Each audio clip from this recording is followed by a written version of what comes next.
Hello there.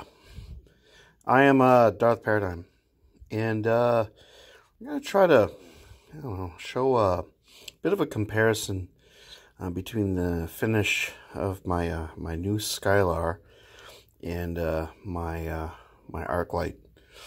The Skylar has kind of a silver and black weathered finish.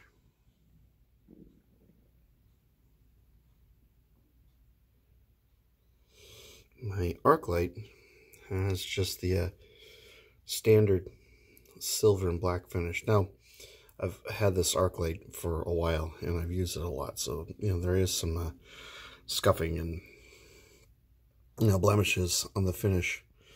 Predominantly, though, even though it's the brush silver and black, I'm trying to get in there super close so you can kind of see the nature of the finish.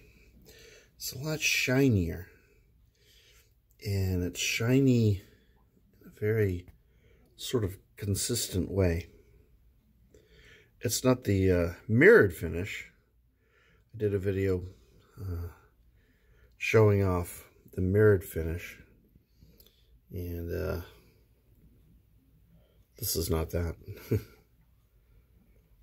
Now, let me show you the Skylar.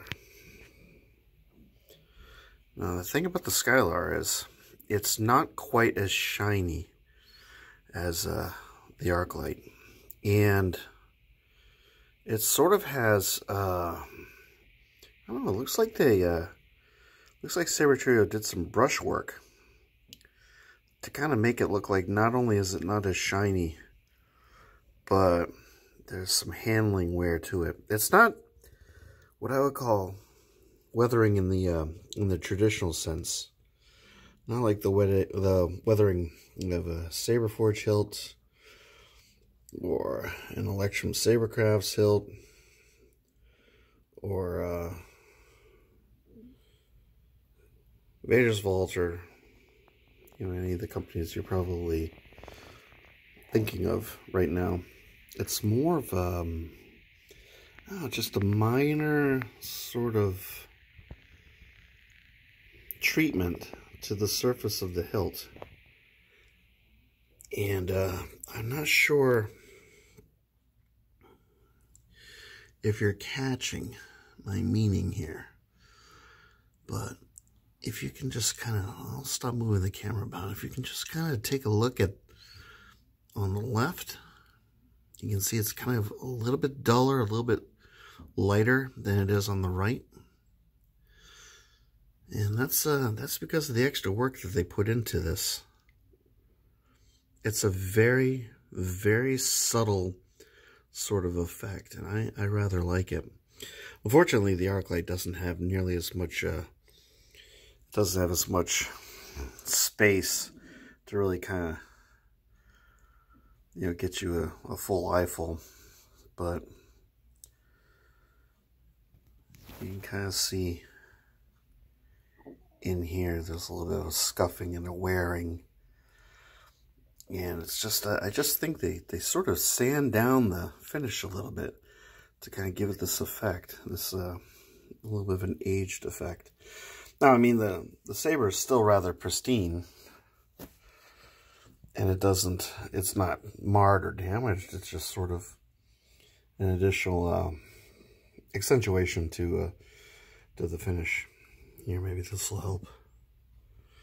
Now, this isn't bad. You can see this almost has kind of a nickel-plated appearance, whereas this is a little bit more shiny, a little bit more traditional aluminum finish. Now, I don't think I'm going to be reviewing the Skylar, not because I don't like the Skylar. I love the Skylar. It's turned out to be one of my all-time favorite hilts, but because it occurred to me that when I unboxed my Skylar, I pretty much did the review on the fly. So I think doing another review would be rather redundant at this point. I kind of covered everything. I sort of knew what to expect. Anyway, I'd be remiss to not turn these sabers on. The one thing I do want to mention that I really, really love about the Skylar design, the one thing that I could say, is this is the top of the hilt. And I got the cover tick wheel over here. But for all intents and purposes, this is the top, as it is on the arc light. But the switch is on top here. Directly adjacent to it, you have your LED retention screw and your blade retention screw. But on the Skylar, you go back where you were. Okay. You've got your blade retention screw directly adjacent to it. You've got your LED retention screw. So this is the top. They put the activation switch on the left-hand side where your thumb is. And oh my, well, let's just say this is such a natural place to put it. It's phenomenal placement of the switch, and I've never had another hilt that does that, but I rather enjoy it. And not only that, as I mentioned, the first thing I noticed when I did my unboxing is your hand just kind of fits perfectly into the space between the two choke points, and it makes this thing just a breeze for spinning and parrying and dodging and blocking and all kinds of different crazy moves. And I'm finding that I'm really enjoying this thing. It's so simple and elegant, and it's a complete saber. Not too many doodads, not too many thingy-doos sticking off. You've got your you get your blade retention screw and you get your cover tick wheel, but other than that, it's just smooth sailing. And I find this thing to be pretty much one of the most elegantly and epically designed hilts. And honest truth, I had never even considered this hilt until the RTS Saber, Sabertrio decided to do their special, and I wanted to get their sale, and I wanted to get something completely different, and that's why I bought the Skylar, and I'm thoroughly thrilled. So let's turn these things on. So stun saber set to green, and I have my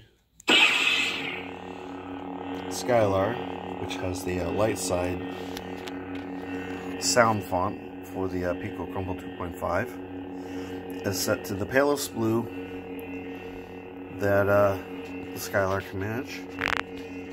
And let's turn this off. And who can't love a saber that has windows, even if they're subtle windows like this?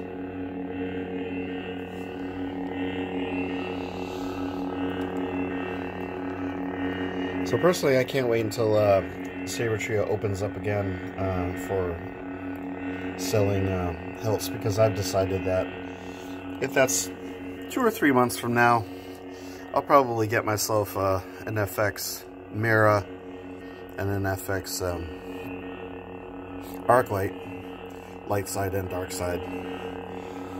I'm not really that interested in the higher end hilts. They just, I don't know, they just don't appeal to me. However, and that's the message to Sabertrio, if they decide to make a curved hilt saber, I'm all in. I'll buy that thing, even if it puts me in the poorhouse. Alright, so that's pretty much it for this comparison. Hopefully it's helpful to you. Unfortunately, this particular style of finish is really only available on the RTS sabers.